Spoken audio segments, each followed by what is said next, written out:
Ladies and gentlemen, welcome to the 2019 Peace to Prosperity Workshop.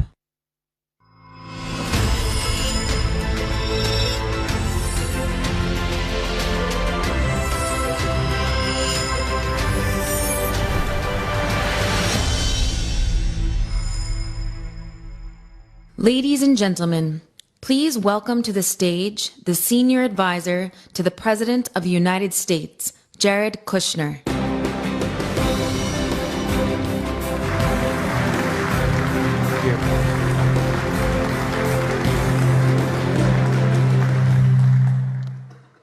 Thank you very much, and thank you to everyone for being here.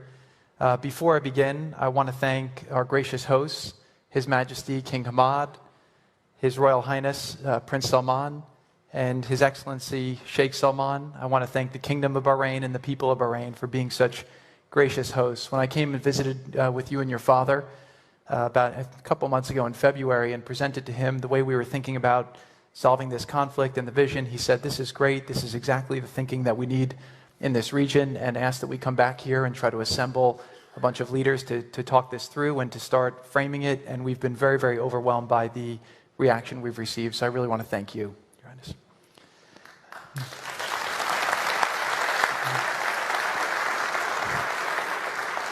I also want to thank President Trump for his vision and leadership and commitment to bringing peace to the Middle East and also to throughout the entire world.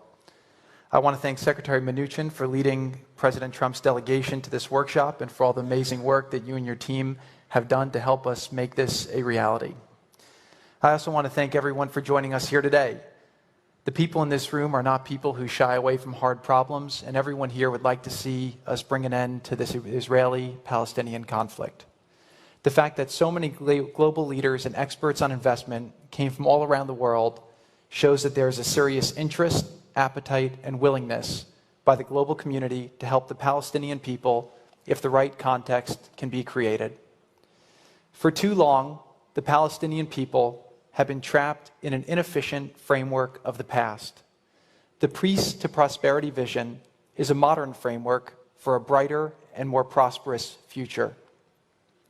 It is a vision of what is possible with peace. The conventional wisdom about the fate of the Palestinians is remarkably consistent. In meeting after meeting and conference after conference, I hear the same broken record of negativity about why progress is not possible. When I ask my counterparts why they continue to repeat these same tired talking points, despite no evidence that they lead to progress, they say, "Well, we've always said these things, and we've always done things this way." While politicians pay lip service, the world moves forward, and the Palestinian people continue to be left behind. We all agree on the following goals. We want to see peace, security, and prosperity for Palestinians, Israelis, and everyone else throughout the world. We want the freedom for people to worship without persecution. We want people to live together with dignity and respect, and we want to create better lives for their children and for future generations. We do not need to spend a lot of time discussing how we got here. We all know how we got here. Over the past decades, there have been many stops and starts in the Palestinian economy. Numerous well-intended programs, investments, and plans have been derailed by violence, political instability, and the lack of a resolution to the long-standing core issues of this conflict. To be clear, economic growth and prosperity for the Palestinian people are not possible without an enduring and fair political solution to the conflict, one that guarantees Israel's security and respects the dignity of the Palestinian people. However, today is not about the political issues. We'll get to those at the right time. The goal of this workshop is to begin thinking about these challenges in a new way.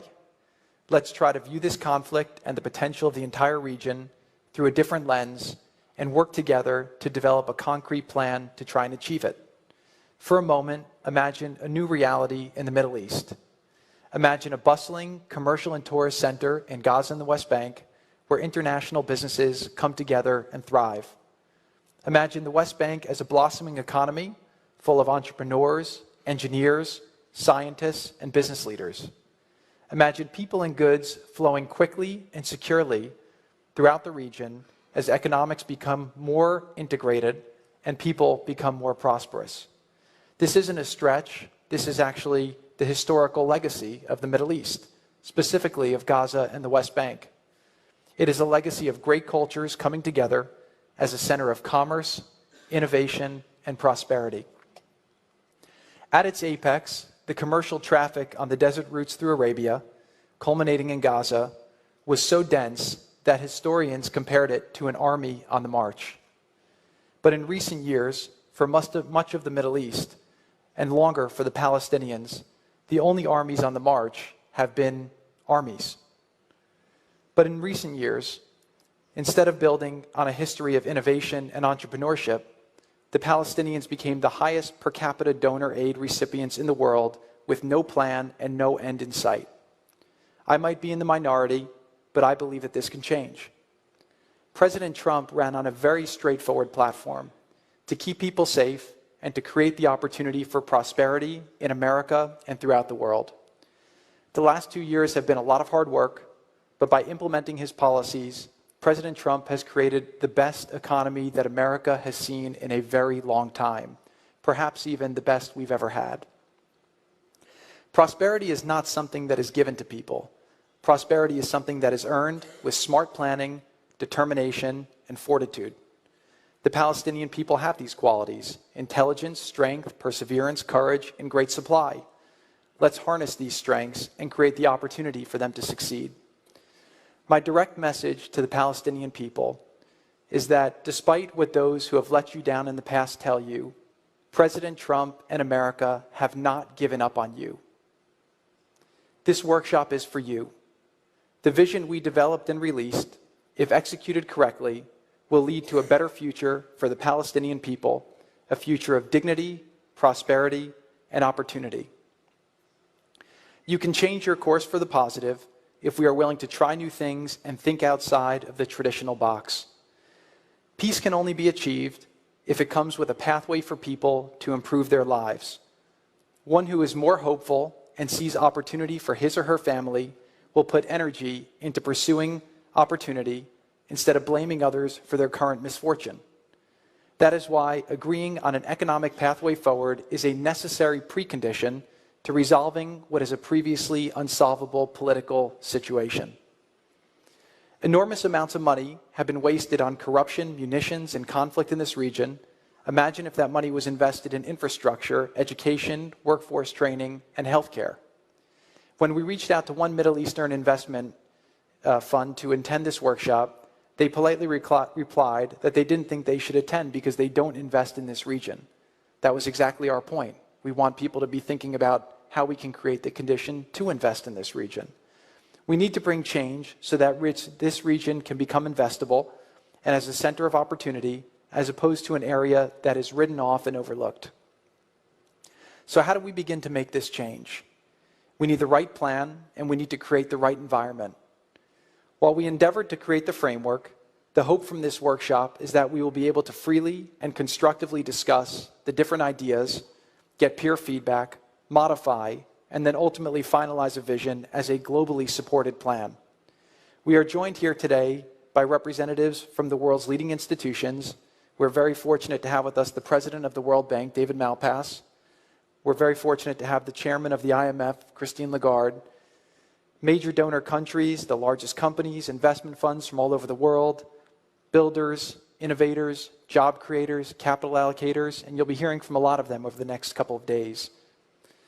I want to thank you all for being here and for expressing an interest in using your knowledge and capital, not just to create returns, but also to drive change in the real world for real people. This group has the ability to work together to create a historic opportunity for the Palestinian people and the people of this region. Some people have mockingly called this effort the deal of the century, but at its core, it is not just about making a deal. In fact, this effort is better referred to as the opportunity of the century, if leadership has the courage to pursue it. This is about creating opportunity for the Palestinian people. This is about creating opportunity for the people throughout the Middle East. If implemented correctly and competently, the economic plan I will go through now will lead to growth and better lives. To create this vision, we have drawn from the lessons of the most successful economic transformations of the last 75 years. We studied, along with the world's leading experts and thinkers and economists, Singapore, South Korea, Japan, Peru, Poland, China, and America. We took the elements that we thought could apply, and we tried to avoid the areas where we've seen mistakes and other attempts that people took over the years to try to implement these reforms.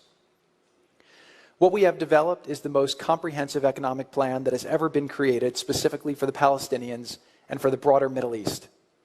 We can turn this region from a victim of past conflicts into a model for commerce advancement throughout the world. Over the next 2 days, I want us all to keep in mind the following question. Should we find reason to stay with the status quo, a broken system that favors few at the expense of many, or should we push together to find new solutions and fight for a brighter future filled with opportunity and hope? I know which one I want to choose. I appreciate you all embracing this challenge with me. The United States and President Trump are committed to finding a better future for the Palestinians, for the Israelis, and for the entire Middle East. By working together, we can reach our ultimate goal, which is a real peace that leads to prosperity. Thank you.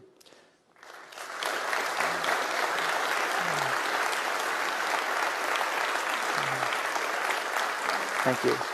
So I'm now going to transition over to the presentation. We released the plan, I guess, 3 days ago, and I'm sure everyone here has read all 140 pages of what we put together, every line item, but I'll give you just a quick summary of what we did. So we put together the plan based on 3 pillars. The first pillar is to unleash the economic potential of the Palestinian people and of the region, to empower the people, and then to enhance the Palestinian governments. You can't do one without the other 2, and you need to be doing all 3 at the same time in order to make this work. So if we implement this program, this is a very specifically designed program. We go down to the different projects. We've built it based on a lot of the work that's been done in the past. We believe over time that we can double the GDP of the Palestinians.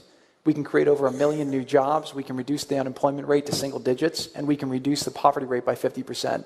This is not an easy thing to do, but it's something that can be implemented. We've had this peer-reviewed extensively, and we have invited everyone here and everyone throughout the world. We've released this publicly to give us their thoughts and feedback. So since I know a lot of people here like to start with the numbers, we go with a program that's about a $50 billion program. This comes from grants, which is about $13 billion. This is all done over 10 years. Then we do subsidized loans, about $25 billion, and we have the private capital, about $11 billion. If you notice the early years, we're heavy on the grants and figuring out how to get the subsidized loans more and over time, because we're trying to create the necessary conditions for people to be able to make this area investable. Right now, there's not a lot of private capital. There's not a lot of subsidized loans coming into this area because you're in a position where there's not the basic infrastructure necessary, and you also don't have the rules-based system that's necessary for people to invest. You know, an example is a lot of the leading Palestinian business people who we speak to wanted to be here tonight. They were told by the authority not to come, and because they rely on them for their livelihood, it's not a free market where they can make those distinctions.